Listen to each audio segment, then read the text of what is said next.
warahmatullahi wabarakatuh. Bertemu lagi dengan saya, Ibu Siti Murdiati, pada pelajaran Bahasa Indonesia. Kali ini kita akan membahas tentang puisi. Kalau kita mendengar kata puisi, kita akan bertanya, puisi itu apa? Dan saya yakin puisi itu bukan sesuatu yang asing bagi kalian. Kita tahu bahwa puisi ini adalah karya sastra dengan bahasa yang dipadatkan, dipersingkat, dan diberi rima dengan bunyi yang padu dan pemilihan kata-kata kias atau imajinatif. Sebenarnya secara langsung kita bisa melihat ciri-ciri dari puisi. Ada beberapa ciri yang bisa kita lihat dalam puisi tersebut. Yang pertama adalah di dalam puisi ini ada bahasa yang digunakan itu lebih padat dibandingkan pada prosa dan drama. Kemudian yang kedua adalah di dalam puisi ini kita melihat ada rima atau sajak yang teratur. Dan yang ketiga, di dalam puisi ini ada makna konotatif atau makna kias yang bisa kita temukan di situ. Dan yang keempat adalah puisi ini terdiri dari kesatuan sintaksis atau gatra. Nanti di situ akan kita lihat beberapa bait-bait puisi yang terdapat di dalamnya, sehingga kita bisa melihat, oh ini adalah puisi. Kemudian di dalam puisi tersebut, kalau kita perhatikan ada strukturnya. Yang pertama adalah struktur fisik, artinya adalah kita bisa lihat secara kasat mata dari bentuk fisik dari puisi tersebut. Apa saja struktur fisiknya itu? Yang pertama adalah diksi. Kita akan menemukan adanya pemilihan kata untuk mengungkapkan gagasan yang ingin disampaikan oleh penyair. Tentunya dengan pemilihan kata-kata yang padat, ya. Terus yang kedua adalah kita akan menemukan tipografi. Tipografi di sini adalah di dalam puisi ini memiliki bentuk unik dan bentuknya di sini mempunyai makna tersendiri yang ingin penyair sampaikan di situ. Maka kita akan melihat beberapa puisi itu yang bentuknya atau tipografinya itu piramid, zigzag, bahkan ada yang berbentuk huruf-huruf tertentu.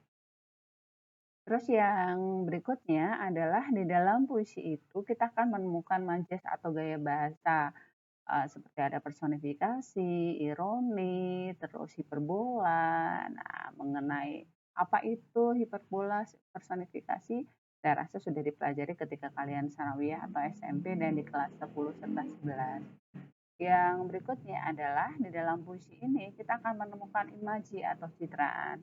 Imaji di sini bisa imaji penglihatan, pendengaran, perasa, di situ dari kata-kata yang terdapat di dalam puisi tersebut. Terus yang berikutnya adalah di dalam puisi tersebut kita akan menemukan rima atau bunyi akhir pada puisi tersebut sehingga akan menimbulkan irama tertentu ketika kita membaca puisi tersebut. Itu kalau kita lihat secara fisiknya. Kemudian struktur batin puisi.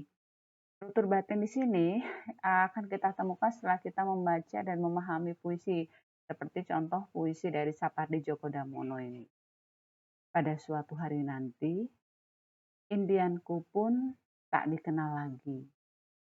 Namun, di sela-sela huruf saja ini, kau tak akan letih-letihnya aku cari. Kalau kita memahami puisi yang ditulis oleh Sapardi Djoko Damono ini, maknanya sangat dalam sekali ya. Nah, makna atau apa yang ingin disampaikan oleh penyair dalam puisi tersebut, nah ini disebut dengan struktur batin puisi, yaitu tentang pertama adalah tema atau makna. Tema atau makna di sini berkaitan dengan hubungan tanda dengan makna yang ingin disampaikan oleh penyair di dalam puisi tersebut. Kemudian yang kedua adalah adanya nada atau tone. Ini terkait dengan bagaimana sikap penyair kepada para pembacanya. Nah, sikap di sini akan berkaitan dengan tema yang ingin disampaikan dan rasa yang ingin disampaikan oleh penyair tersebut. Yang ketiga adalah adanya rasa atau feeling. Bagaimana sikap penyair terhadap pokok permasalahan dalam puisi yang ingin disampaikan tersebut. Dan ketika dia ingin menyampaikan pokok permasalahan ini di dalam puisi tersebut, tentu ada amanat atau pesan yang ingin disampaikan kepada pembaca melalui puisi yang ditulis oleh penyair tersebut. Itu terkait dengan struktur batin puisi. Nah, biasanya nanti bentuk soalnya terkait dengan bagaimana temanya, bagaimana amanatnya, kemudian kalau struktur, apa itu namanya, fisiknya, itu terkait dengan majasnya, imajinya, itu biasanya terkait dengan soalnya ya, struktur batinnya tadi tentang puisi. Baik, untuk penjelasan tentang puisi saya rasa cukup. Nanti di akhir PowerPoint ini saya akan memberikan beberapa latihan soal yang berkait dengan puisi dan silakan dikerjakan. Nanti jawabannya dikirim melalui email saya yang akan saya kirim melalui WA Group. Saya akan membacakan satu puisi, cinta kasih, cinta sejati adalah ketika kamu harus merelakan dia pergi. Meski tahu dia tak akan kembali, tapi kamu tahu dia selalu ada di hati.